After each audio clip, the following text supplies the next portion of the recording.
इमरान खान साहब का जो जेल से स्टेटमेंट आया, वो स्टेटमेंट आने के बाद एकदम सूरत तब्दील हुई है।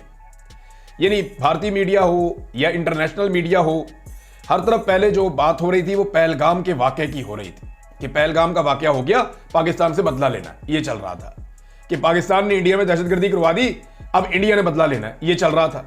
अब क्या चल रहा है, जब इमरान खान ने स्टेटमेंट दिया, हालांकि देखिए इससे पहले आर्मी चीफ ने भी स्टेटमेंट दिया, इससे पहले शहबाज शरीफ ने भी स्टेटमेंट दिया, पाकिस्तान के दीगर जो अपोजिशन के लोग हैं, बिलावल ने दिया, सबने दिया, कोई फर्क ही नहीं पड़ा। तब भी बात पहलगाम की हो रही थी, तब भी बात हो रही थी पाकिस्तान के ऊपर मुमकिन अटैक की। अब बात क्या हो रही है, जब से इमरान खान साहब ने स्टेटमेंट दिया तो डिस्कशन हो रही है आरएसएस की आइडियोलॉजी पर। देखे ना, चीजें शिफ्ट हुई है ना। उस आदमी का कद बहुत बड़ा है, वो ब्रांड है, उससे फायदा उठाया जा सकता है।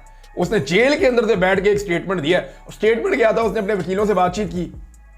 वो जो वकीलों से बातचीत हुई वो बाहर आए, उन 5 वकीलों से अलग अलग बातचीत की पार्टी के लोगों ने, और जो चीजें मुश्तरका निकली उनको एक स्टेटमेंट बना के उन्होंने डाल दिया कि जनाब ये बातें तो इमरान खान ने डेफिनेटली जेल के अंदर कही है, लिहाजा ये उनका स्टेटमेंट है, ये हमने डाल दिया।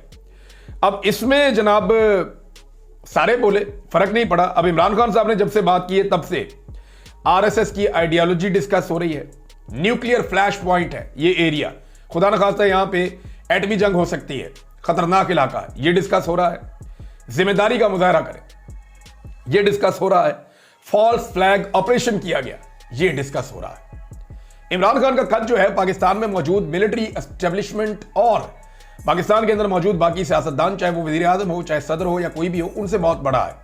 इमरान खान का स्टेटमेंट जब जेल से भी निकलता है तो पूरी दुनिया के अंदर उसकी अहमियत है।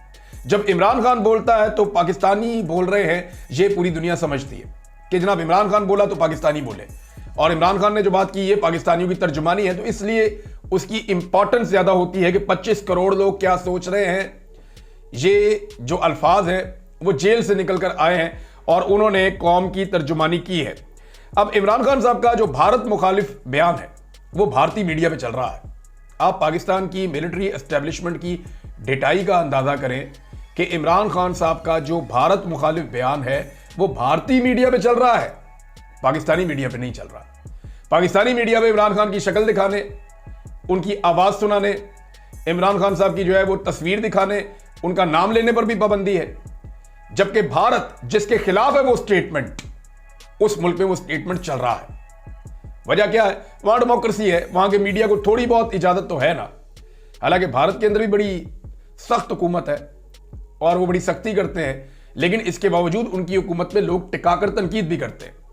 यानी सोशल मीडिया पे लोगों ने भारतीय हुकूमत की बैंड बजा दी है कि जनाब आपने अपना इंटेलिजेंस का इतना बड़ा फेलियर, सिक्योरिटी की इतनी बड़ी नाकामी आपने उठाकर पाकिस्तान के ऊपर डाल दी। पहले आप तो जवाब दें, हम तो तनख्वाह आपको देते हैं, पाकिस्तान को तो नहीं देते। और अगर ये पाकिस्तान की कामयाबी है तो इसका मतलब है पाकिस्तानियों ने अपनी तनख्वाह हलाल की है और आपने अपनी तनख्वाह हराम कर दी। अच्छा, जब यही सवाल हम पाकिस्तान में पूछते हैं ना इंटेलिजेंस एजेंसियों से कि तुम्हारा फेलियर क्यों हुआ, हमारे भी यहां गले पड़ जाते हैं। लेकिन इंडिया में उन्होंने बैंड बजा के रख दिए लोगों ने और टका के बेइज्जती कर रहे हैं। नादरीन, शौकत बसरा साहब ने एक स्टेटमेंट दिया और सारी सिचुएशन को सम अप कर दिया है। बसरा साहब कहते हैं कि इमरान खान ने भारत को कहा था कि हम जवाब देने का सोचेंगे नहीं, हम जवाब देंगे। और ये भारत को क्या कह रहे हैं कि आप तहकीकात करवा लें, हम तो माजी में भी दहशतगर्दी में मुलव्विस थे।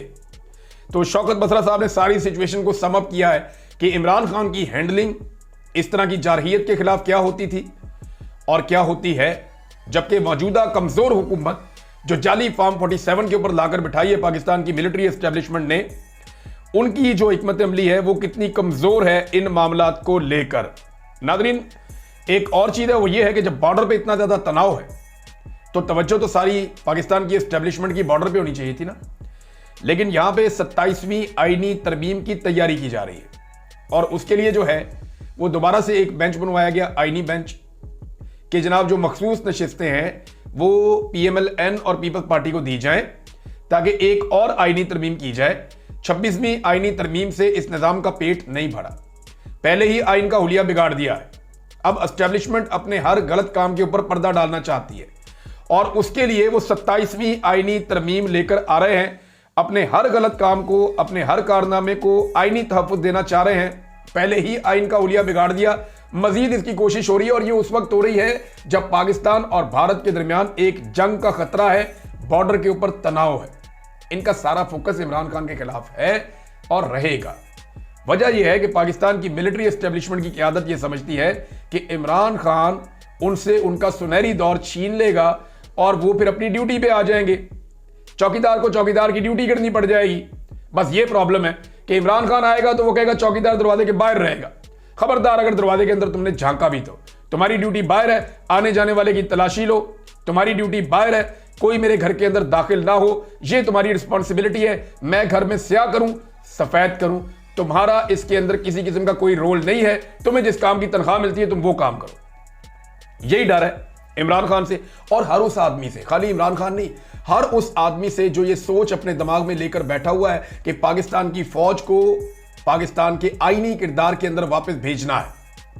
ये नहीं हो सकता कि वो फैसले करें बंद कमरों में और मुसल्लत कर दें कौम के ऊपर कि ये पाकिस्तान का वजीर आज़म होगा। ये नहीं होगा। जो इलेक्शन हार गई पार्टी, जो इलेक्शन हार गए बंदे, उनमें उठा के जनाब वजीर आला बना दिए और वजीर आज़म बना दिए मुल्क के, और उसी बुनियाद पे सदर भी लाके मुसल्लत कर दिया एक बीमार आदमी। तो अजीबो गरीब सिचुएशन है। इमरान खान साहब की बहनें दोबारा गई थी अदालत में, वहां पे उन्होंने बहुत सारे स्टेटमेंट दिए हैं। कुछ चीज़ें मैं आपके सामने रखता हूं, कुछ बड़ी तकलीफ दह चीज़ें हैं जो, क्योंकि बार बार सहाफ़ियों ने अलीमा खान साहिबा से ये पूछा और बार बार उनसे ये बात करते रहे कि बताएं आपकी पार्टी की जो क़यादत है या लीडरशिप है या MNAs MPs पार्लियामेंटेरियंस हैं वो क्यों नहीं आते। तो इस पर उन्होंने पहले सब्र का मुजाहरा किया, लेकिन बिल आखिर फिर वो बाद में उन्होंने खुलकर सारी बात कर दी। उन्होंने कहा, सहाफ़ी ने पूछा कि क्या आपके पार्लियामेंटेरियन से ये नहीं कहेंगी कि वो भी अदालत में आए। सहाफ़ी ने पूछा आएंगे अगर फ्री हुए तो, ये उन्होंने जवाब दिया। मसरूफ ना हुए तो आ जाएंगे। मैं क्या कह सकती हूं, मेरा काम नहीं बनता। सबको पता है कि इमरान खान का केस लग रहा है, फिर वो आते ही नहीं है।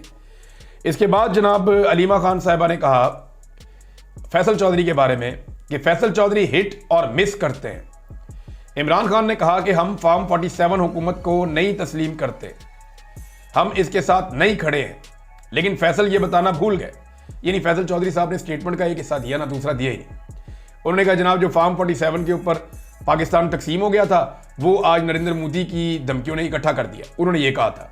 लेकिन अलीमा खान साहिबा ने हकीकत बताई। उन्होंने कहा नहीं, इमरान खान साहब ने यह भी कहा था कि हम फॉर्म 47 की हुकूमत को तस्लीम नहीं करते, हम इसके साथ नहीं खड़े हैं। यह बताना फैसल चौधरी साहब भूल गए। फिर अलीमा खान साहिबा ने एक और बात की और वो बड़ी तकलीफ दे बात थी। उन्होंने कहा इमरान खान ने मुझे पैगाम भेजा कि बैरिस्टर सलमान सफदर से मैं मिलना चाहता हूँ, मुलाकात करवाई जाए, और तुम इस हवाले से ट्वीट कर दो कि मेरी मुलाकात नहीं करवाई जा रही। और ये बड़े फख्र से बताते हैं कि हमारी मुलाकात होगी इमरान खान से। ये इनके लिए शर्म की और रोने की बात है कि आप चले जाते हो और इमरान खान साहब के जो वकील हैं जिनसे इमरान खान मिलना चाहते हैं उन्हें मिलने नहीं दिया जाता। अलीमा खान साहिबा ने मजीद भी बातें की हैं। उन्होंने कहा कि फैसल चौधरी कर्नल साहब के ख़ास हैं, वो गाड़ी में भी जेल के अंदर जा सकते हैं। वो बड़े खुश होते हैं कि उनके बड़े रवाबित हैं, उनको इमरान खान नहीं बुला रहे बल्कि उनको भेजा जा रहा है। वो खुशी खुशी इमरान खान के लिए नहीं जाते, वो इसलिए जाते हैं कि कोई इंफॉर्मेशन ही अंदर ना जाए। ये जनाब अलीमा खान साहिबा ने कहा।